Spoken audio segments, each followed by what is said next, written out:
हाय, आज मी तुम्हाला दाखवणार आहे मी घरी तूप कसं बनवते. तर त्यासाठी ना मी अगोदरच लोणी काढून घेतलेलं आहे आणि ही जे लोणी आहे ती विरजण वगैरे टाकून साईचं मी बनवले. तर आता मी गरम करते.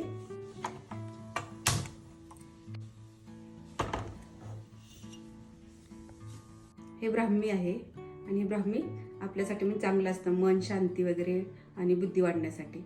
तर हे मी ब्राह्मी टाकते बघा ह्याच्यात. हा कढीपत्ता आहे. कढीपत्ता तर सगळ्यांनाच माहिती आहे, औषधी आहे ते.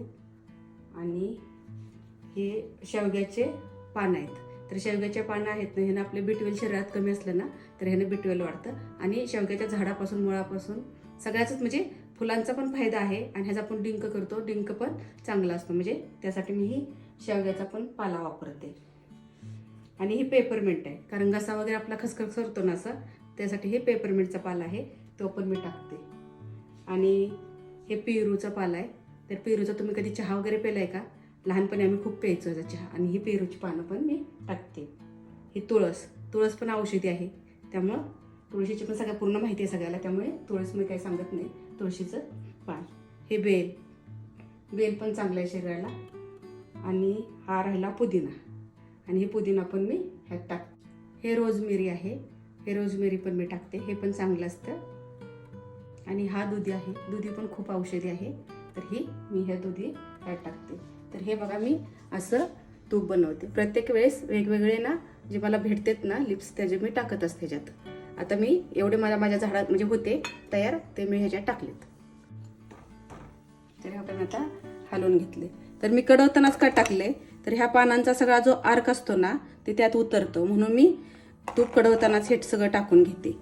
आणि काय काय अशी वरून टाकतात ना, तूप काढल्यानंतर फोडणी टाकतात, पण मी अगोदर टाकल्यामुळं ह्याला कलर पण तुपाला खूप छान असा येतो आणि चवीला पण वास पण छान होतो. आणि आता सर्दीचे दिवस आहेत ना, म्हणजे हिवाळ्याचे, तर हिवाळ्याच्या दिवसात असे खूप पैकी तुम्ही असं तूप बनवा घरच्या घरी, छान असतं. तर हे ना तूप बघा आता कडते, तर त्यात मी 2 अशी मिरी टाकते आणि 2 अशा लवंगा टाकते. आता हळद नाही आहे, नाहीतर पिवळी हळद असते ना, तर बाजारात ओली हळद येते ना, त्यावेळेस अशी ओल्या हळदीचं पण तूप करायचं आणि ठेवायचं, खूप छान असतं.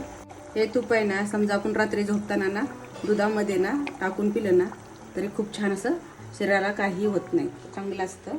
तर तुम्ही पण एकदा असं तूप तयार करा, दुधामध्ये टाका आणि प्या, किंवा कोमट पाण्यात वगैरे असं टाकून पिलं तरी पोट वगैरे साफ होतं.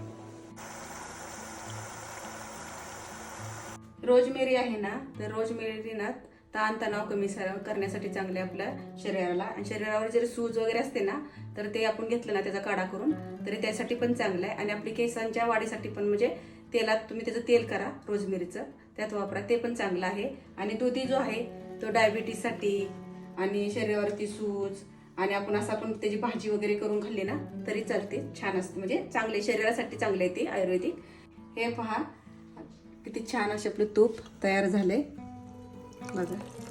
कलर पण खूप छान आला. हे पानं पण बघा त्यात असे म्हणजे तळे गेलेत, तडकाच आपण मारतो ना तसे पूर्ण.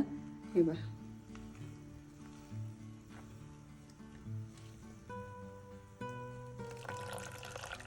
बघा किती छान असे तूप तयार झाले.